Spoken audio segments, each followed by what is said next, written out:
Welcome back, everyone. JAYBONE here for Smash This Podcast. To my left, your right, CM Stylez joining in on this, and there might be a few people joining in later. We'll see. They might trickle in. We'll see. We'll be on here for a bit talking about the man. I can't believe I'm saying this. Brodie Lee has passed away. Yeah. This one's really tough, man. This is insanely tough. I mean, talk about one of the. I'm just typing out a banner here.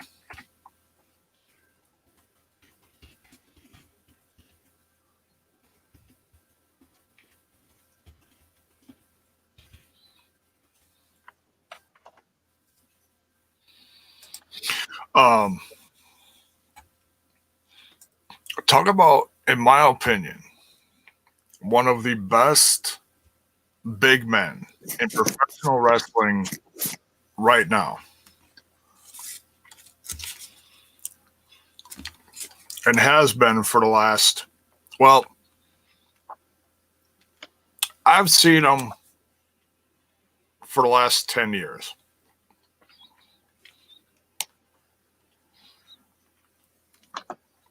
Stylez, why don't you give some thoughts on, like, when did you first see it? Was it when he joined the WWE, or did you see him in the Indies? What's your first memories of Brodie Lee? Okay, so my first impression with him was through the NXT brand when Eric Rowan and Bray Wyatt formed the Wyatt family. When Bray was getting repackaged after the whole failure of the Nexus, he brought those three together. And Luke Harper, he was the standout guy out of all three of them at the time. He had incredible work rate. Not only that, like you said, he was a big guy with a whole lot of athleticism. This guy could do a suicide dive between the ropes. He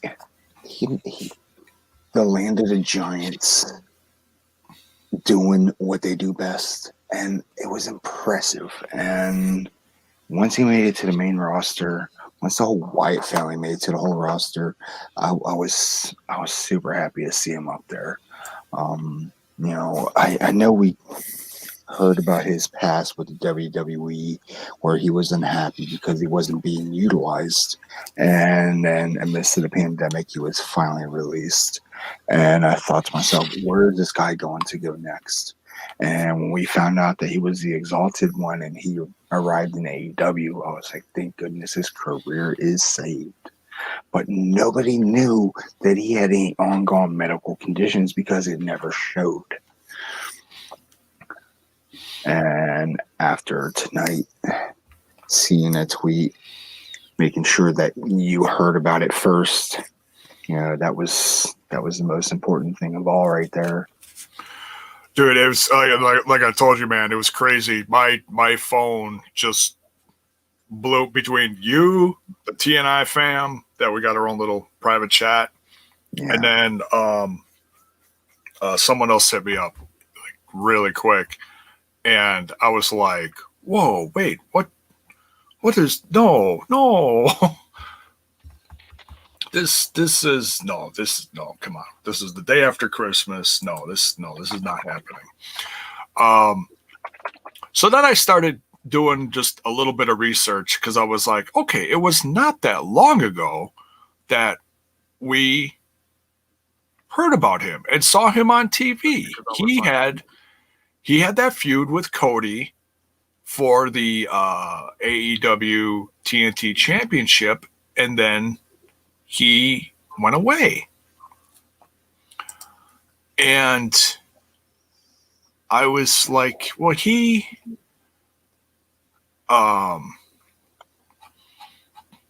it was like just over 2 months ago, right after he lost the title.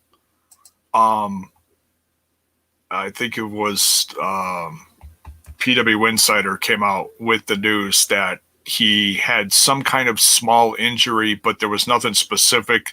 They assumed it was his ankle again or something like that. And then a month after that, Tony Khan said he should be back soon. He couldn't say what the injury was. So it was like, it was really being kept hush hush. There was nothing out there at all. Yeah. And the only thing we have specific on his passing is that it was lung related. His wife said a lung issue, non-COVID related. So I'm assuming he was in a hospital for, I'm guessing, maybe a blood clot or some kind of like the worst thing I could think of is like something similar to like what I had, and that was like a very, very rare form of pneumonia that basically was like being this close to cancer, but it's not cancer. It was like a poison mass that was in my lung, and dude, I was down for like 3/4 of a year with it. So that was like the worst possible thing that I could think of next to like lung cancer. So we don't know, but I'm sure, unfortunately, the what is it? You know, when the certificate comes out, we'll know. But hey, it's I guess one tiny silver lining on this is it wasn't COVID related, because COVID took so many people this year. Yeah, I know. And like, you know, the whole COVID thing, you know, that's already insane right there. Just to have any ongoing health conditions behind that, you know, it can just ruin your life or just end it in general. You know, we've already heard that this is basically not COVID related, thank goodness. Yeah. But, you know, now the question is, imagine if it was and we don't know about it. What goes on from there? Like, where do we go from there? What does the company do? You know, there would be an evaluation behind the scenes somewhere, you know, starting from the top. And that can impact your business one way or another. But for right now, as long as they keep it under wraps saying, you know, it's not COVID related, things should be all right. You know, but it's definitely not a freak accident. It was just ongoing health conditions. Yeah, I'm assuming it's not going to come out as anything controversial that they had to like hide in order to keep the public face of the company safe or something like that. I'm assuming it's not that. I'm assuming this is just something happened to him, and or maybe this was just something that came out of the blue and bam, hit him and took him. You know, we don't know. Yeah, you know, I've had family that dealt with all kinds of medical issues. I've dealt with things here and there, nothing like this, but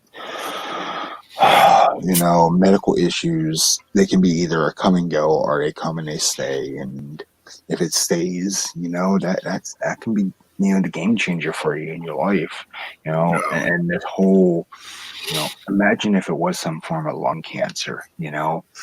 Didn't we just deal with this with Roman Reigns a little over a year ago? He's the leukemia thing. Leukemia, you know? yeah. You know, imagine if it was a form of that and we didn't know until now. You know, they knew there was something aggressive because it went from an injury just a little over a month and a half, 2 months ago, and now this happens. And look at the list of names that's in chat. Kobe, okay, I'm not familiar with Maradona. Chadwick Boseman. I know, that the actor. Yeah, Barry Scott, Bob Ryder, Tracy Smothers, Pat Patterson. No, but yeah, I just was talking about Kevin Green last week. Man, it's 2020 just needs to get the hell out of here. Seriously, biggest heel of this century is 2020. And of course, I hang out in internet chat rooms, mainly wrestling ones. And one of my buddies, good old standards, he actually has a small list of other stars that passed away from the wrestling industry. Hina Kimura, Shad Gaspard, we even Oh lost yeah. Zeus, Tiny Lister. Yeah. Danny Havoc, Rocky Johnson, the No. second Laparca. Danny Hodge. Now I know that one just broke today. I wasn't going to mention Danny Hodge only for the simple reason of I know nothing about him, and I know he's an older legend, so I wasn't going to bring. I mean, obviously, rest in peace, but I wasn't going to.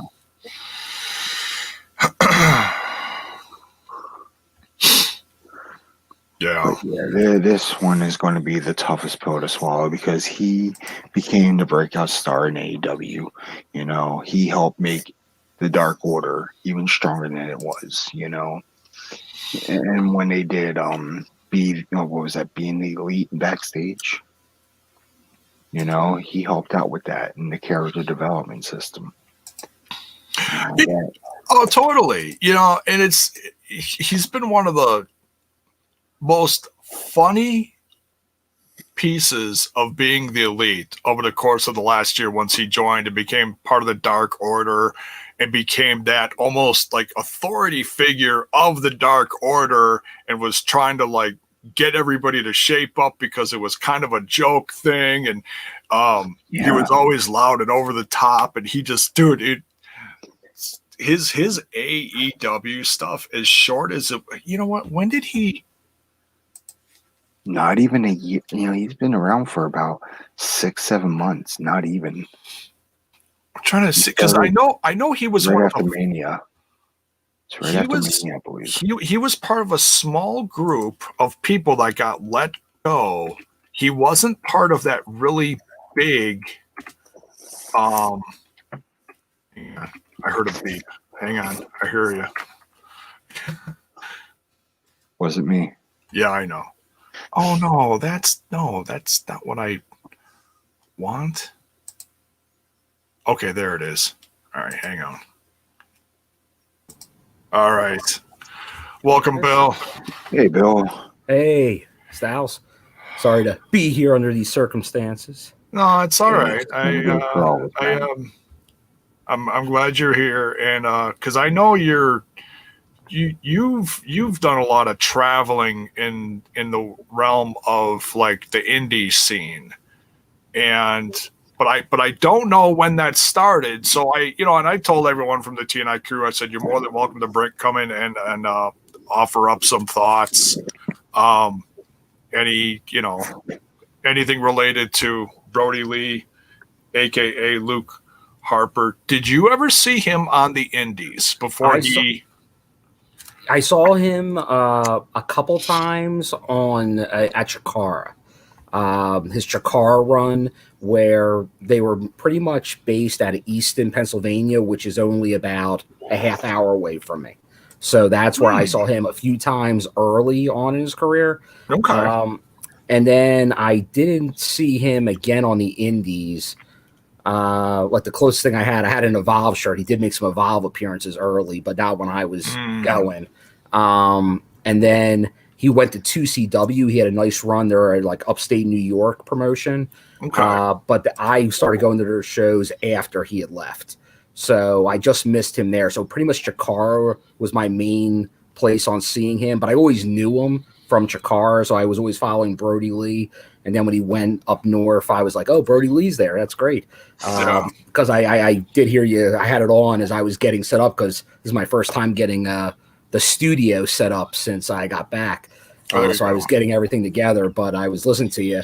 But I know the big man, obviously that name is part because of Bruiser Brody is where that name came from. So, and so it's sad to see obviously the tragic Bruiser Brody situation and now this with someone that kind of used the similar name. That's very sad to see. But then obviously I saw him a few times. Luckily enough, because I know I've said it before, obviously when I go to WWE shows, I'm not in the front row because of the prices. But luckily enough, for a house show in Reading, Pennsylvania, I was able to be front row. And when he was tagging with Rowan as the Bludgeon Brothers, they were tag champs, SmackDown tag champs at the time. So I got to see him pretty much working on all cylinders. They were pretty much the main event, like a triple threat tag match. And obviously a world of ability from that guy. And I know AEW, you were just saying, very brief time, was able to do promos really for the first time on the major platform, because he was obviously, when he was with Bray Wyatt, Bray's doing all those promos.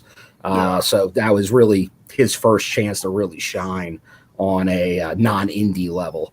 But at least he was able to get that, I'd say.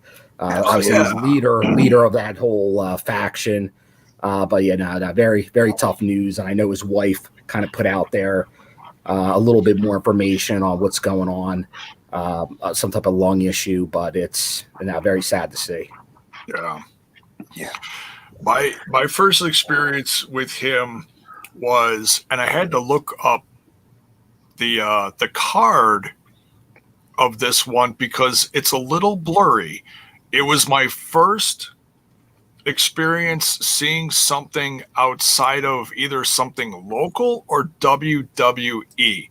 So a buddy of mine bought a ticket for me, and we went to the Dragon Gate USA Way of the Ronin show almost 10 years ago to the date. That's kind of crazy. Down on the east side of Milwaukee. And I think the day before they were down in Chi-Town. And he was part of this big event. It was, let's see, he was right smack dab in the middle of the card here. It was a 6-way match. Now, just I'm looking at some of these names and I'm like, oh my God, I barely remember any of these names being there, but I want to go back and I want to watch this. And I don't even know where the heck to watch this. I would love to. So many names here: Jimmy Jacobs, Kyle O'Reilly, Mike Quackenbush, Rich Swann, and Silas Young, and Brodie Lee in a 6-way. Is that insane or what? Yeah, that's crazy. But that was the top of the indie talent back then, really. And Evolve, Dragon Gate, that's when they had that relationship. So he went more the Dragon Gate route after that. He did a little Evolve and then more Dragon Gate. And Dragon Gate didn't play in my area, so sadly I wasn't able to see a lot of those guys unless they made. But they were going back and forth. But he was going more upstate New York, even though he was northeast based, a little more north than my home base at the time. Yeah. But that's where I became a friend, because he just stood out so much. Because a majority of the guys on this whole bunch was all super, what a lot of fans would call, flippy dippy stuff. You got Johnny Gargano, you got Ricochet, you got, and then all the top of the card was Akira Tozawa and Shingo Yamato, all those guys, BB Hulk. And the draw for this event was Bryan Danielson versus Jon Moxley. That's also where I became a fan of Jon Moxley, which is so crazy. It just where everything has come in just a very short decade is just crazy. How many people made it to the big times, how some of these you just almost never see anymore, or never got too far, and they're still stuck on the indies or whatever. But man, yeah. And then 2 years after that, I remember seeing them in NXT, and that was like the inception of NXT, from Florida Championship Wrestling into NXT. And I remember seeing pictures online, the news pages, that they stuck him in a tag team with this other big guy, Eric Rowan. And I had no clue who he was. But I was like, oh my God, these two guys together are going to just be absolutely devastating. And then just a short period of time after that, the Wyatt family was born. And I think one of my most favorite memories over the last decade in regarding him would be when you saw the Shield, and I'm pretty sure some people would at least agree with me with this one. You saw the Shield on one side of the ring, and you saw the Wyatt family on the other side of the ring, and they were 6 feet apart, staring each other down, not even touching each other, and there was just probably 20,000 people in that arena screaming, "Holy shit!" Oh man. Oh, it gives me chills just thinking about it. It's one of my favorite rivalries. I think it could have been so much bigger, and they did some big stuff. I don't remember exactly what they all did. I think they did, it was either like a cage match or a Hell in a Cell. They did something, some kind of Survivor Series something. But and then they started breaking them up shortly after that, I think. But man, he is going to be missed so dearly, especially in a company like AEW, where they've been trying to get a few more big men on their roster, and he really stood out. And he had that ability to be, I mean, you know, literally and figuratively someone to look up to, because he's such a veteran in the industry. And a career cut way too short. Just 41 years old. No, it's way too young, and and those guys are right. Like a guy like that they get remembered. Because I know I mentioned his name, Bruiser Brody, when I was down in Florida last week. The show I was at on Saturday, one of the things they did, they had the widow of Bruiser Brody at the show, because Bruiser wrestled at that promotion I was at years ago in their first incarnation. So they did a thing for both him and Hercules Hernandez. And it was, and like that was obviously, that was near 40 years ago when he was killed. Yeah. And obviously he's still revered today. And I think you're going to see decades from now, people still remembering Brody. Yep. I know I won't forget. Yeah. And it's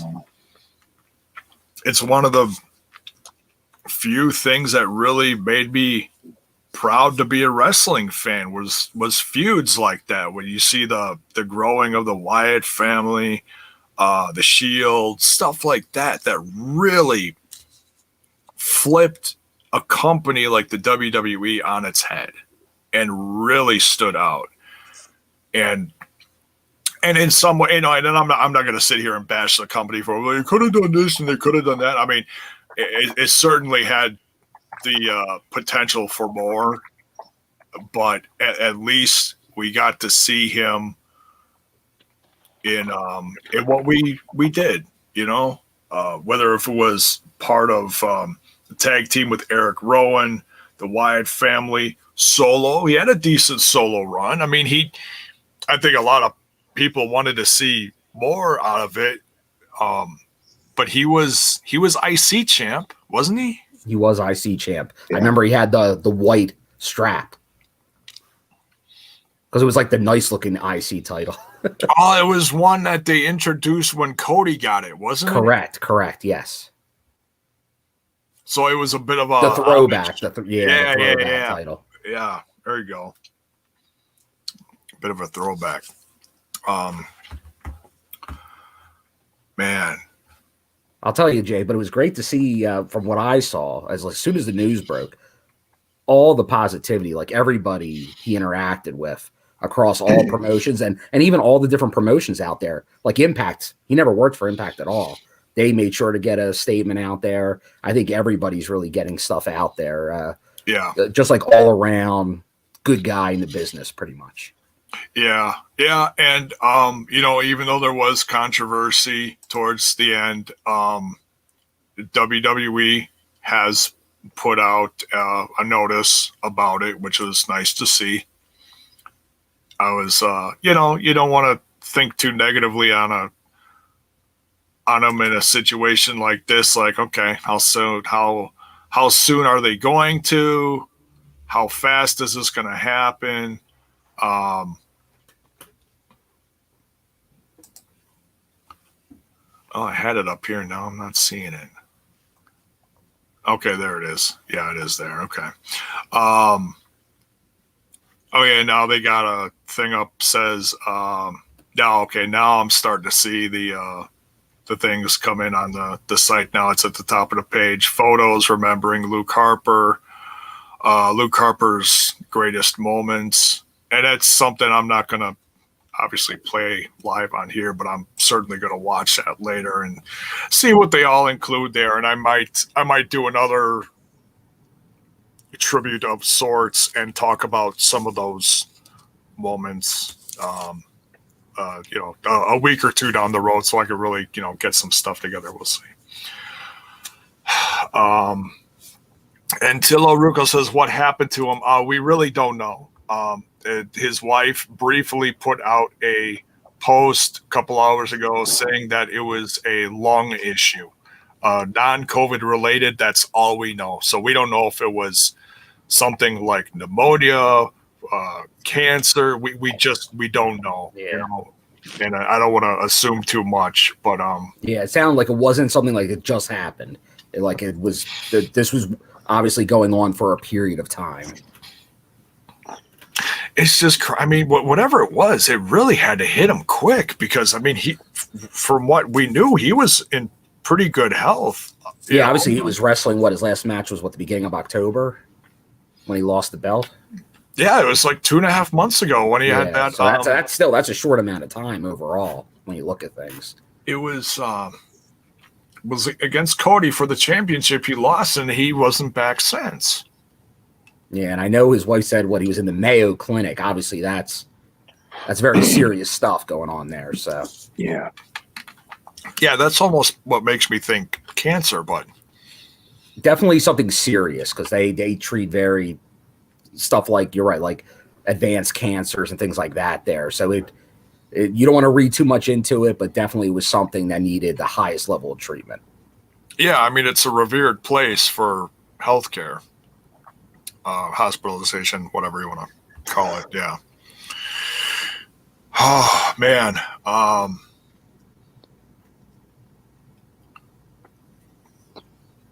Did Bray Wyatt say anything yet on social media? Someone as close to him as there is, you're probably not going to see anything immediately. There's certain people that are going to get stuff out there right away, and there's other people that are like, okay, this is someone that, traveled the road with him for the better part of a decade.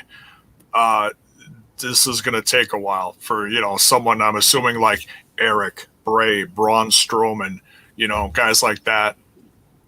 So, yeah, it's you're probably not going to see anything immediately. I actually would be very surprised if you did. Well, I don't want to sit on here all night, because man, it's I'm gonna start getting choked up if I start thinking too much about this. Stylez, you got any other last comments before we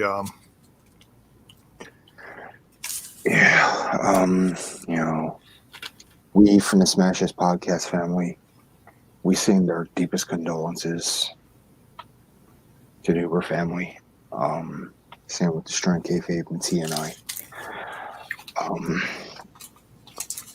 John, Luke, Brodie, whatever name he wants to be, he will always be remembered right here in the wrestling industry by us fans.